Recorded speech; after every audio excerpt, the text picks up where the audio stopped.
Meus amigos do canal Detetive Jascaínos, prazer estar aqui me dirigindo a cada um de vocês novamente. Carnaval acabou, estou de volta para te posicionar sobre as notícias do Vasco. Ontem, infelizmente, eu não pude gravar um vídeo aqui opinando sobre aquele empate diante do Fluminense, mas já a gente vai comentar aí um pouco do que foi aquela vergonha. Voltei do Carnaval meio chumbado, meus amigos. Febre, gripe, mas estou reunindo forças aqui lá do fundo para te colocar a par das novidades do Vascão. Por isso, me ajude e já deixa aí, né, marcando seu like, sinalizando para o YouTube que gosta do nosso conteúdo e me dê a sua moral se inscrevendo aí no canal. Bom, nesse boletim de hoje a gente vai falar sobre o jogo de ontem, que segue repercutindo nos bastidores por conta dos erros inadmissíveis da arbitragem e também por Ramon Dias estar aos poucos colocando a sua equipe da maneira que ele almeja, com a sua cara, com organização tática e competindo acima de tudo. Vamos também falar da chegada do Juan Esforza ao Brasil, o volante argentino que em breve será anunciado oficialmente pelo clube, e a saída de mais um jogador estrangeiro, abrindo assim brecha para mais contratações do gênero, e voltar a falar da busca do Vasco no mercado. Bom, sobre a partida de ontem, extremamente desagradável o que aconteceu, né? O árbitro com uma atuação patética, marcando faltas sem nexo, anulando jogadas limpas do Vasco, interpretando de maneira bem equivocada algumas situações. Para muitos torcedores, tendenciosa. Só o tempo dirá. Mas fato é que a atuação do juizão foi digno de pena, né? Não estava à altura do espetáculo, do clássico Vasco e Fluminense. O Vasco foi sim prejudicado. E novamente, né? Não é a primeira vez e fica a dúvida se nas próximas partidas a gente vai ter aí mais dedo do juiz influenciando o resultado final. No Vasco, a bronca é gigante. Conselheiros, diretoria, membros do departamento de futebol, comissão técnica e jogadores estão enojados e incrédulos com tudo que aconteceu. O Vasco segue lançando as notas oficiais, mas prometeu mais fiscalização e tomar outros tipos de medidas. Eu sou um profissional, detesto ficar analisando o time e colocando culpa na arbitragem, né, como possível causa de um resultado. Mas ontem, meus amigos, foi impossível separar isso. Aquele pênalti do Cano, metendo 2 punhos na bola, no Brasileirão, por exemplo, seria marcado pênalti. Não tenho dúvida. Digo mais, se fosse algum zagueiro do Vasco fazendo esse tipo de coisa ontem, seria assinalado pênalti. O VAR identificou a infração, chamou o juiz, que fez vistas grossas e, na sua visão, nada além do que uma jogada normal. Vergonhoso mesmo. Será que é porque estava no último minuto? Mas se foi pênalti, tem que marcar, independente se está no final, nos acréscimos ou no início do jogo. E com isso, meus amigos, o mais vergonhoso ainda é passar mais 24 horas do jogo e a Federação do Estado do Rio lançar uma nota dizendo, né, pasmem, que o relatório de uma empresa contratada por eles para analisar todas as jogadas desse clássico mostra que a arbitragem não interferiu no placar, ou seja, querem acampar uma ideia aí de que as decisões do árbitro foram acertadas. Pega aí a maioria dos ex-juízes, que hoje são comentaristas, que eles vão dar outro veredito. Óbvio que o Vasco precisa melhorar.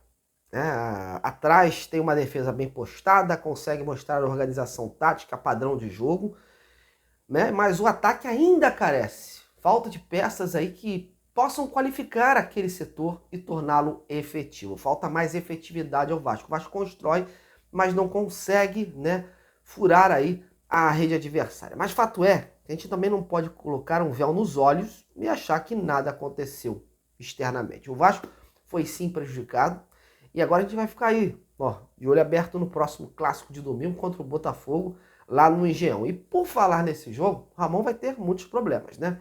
A vitória é fundamental para o time se manter vivo aí no G4, até porque nas últimas rodadas faz jogos teoricamente mais fáceis contra o Volta Redonda, que demitiu hoje o Felipe Maestro, e a Portuguesa em casa. Então, hoje o Vasco está de fora de uma possível semifinal, se continuasse dessa forma. Mas no clube há um entendimento de que o time vai reunir forças e se classificar.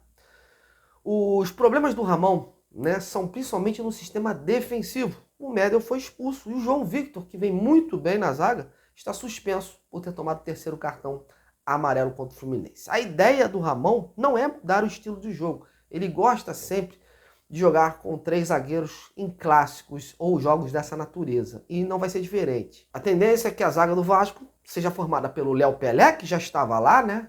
Virou o titular do Ramon, o Maicon e o Rojas. São os eventuais substitutos desses jogadores que vão ficar de fora. O Ramon confia muito nesses atletas e agora fica a dúvida se eles realmente vão manter aí o rendimento dos titulares. O restante do time deve ser o mesmo, com o Galdames e o Zé Gabriel ali fazendo aquela contenção defensiva.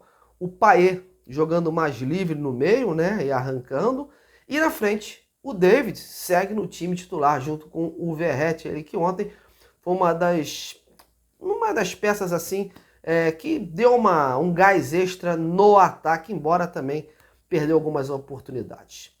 Mas uma outra informação no dia de hoje foi a confirmação da saída do Manuel Capasso do Vasco, meus amigos. Como eu esperava, já tinha falado isso há bastante tempo, né? A notícia trazida pela mídia paraguaia, o jogador está indo por empréstimo com passe fixado para o Olímpia do Paraguai.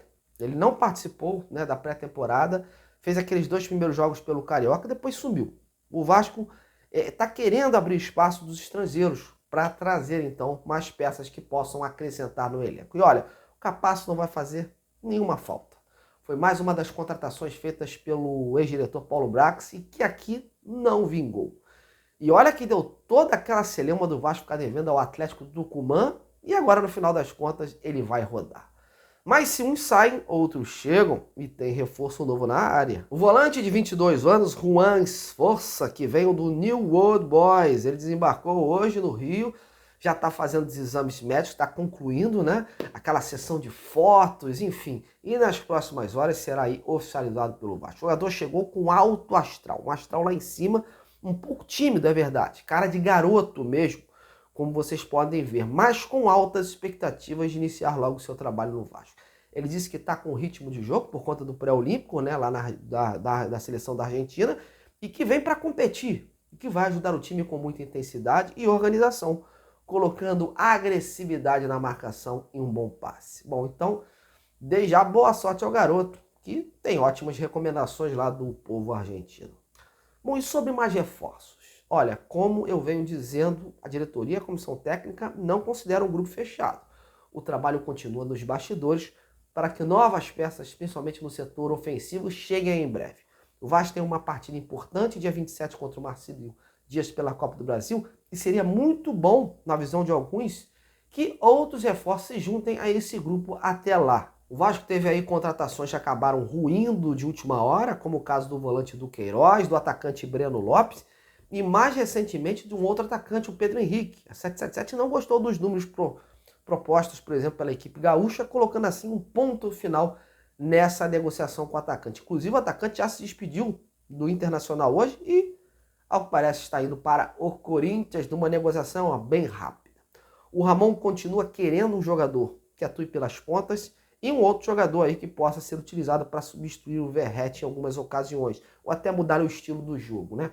Busca também um meio atacante que possa ser utilizado ou junto ao Paê, ou fazendo aí aquele revezamento com o jogador. Cogita-se, inclusive, que o mercado sul-americano esteja sendo bem vasculhado e que mais peças, alguma das peças, de repente, possam vir de lá. Bom, estou apurando, né? Vendo algumas situações e logo eu volto aqui para trazer algum fato concreto. Bom, meus amigos, a gente espera que dessa vez a 777 possa ser mais ágil no tocante à chancela, né? Porque é frustrante você acertar tudo com o jogador, com o staff e do nada não concordar depois com os valores dos clubes e sair das tratativas. Perde-se um tempo considerável.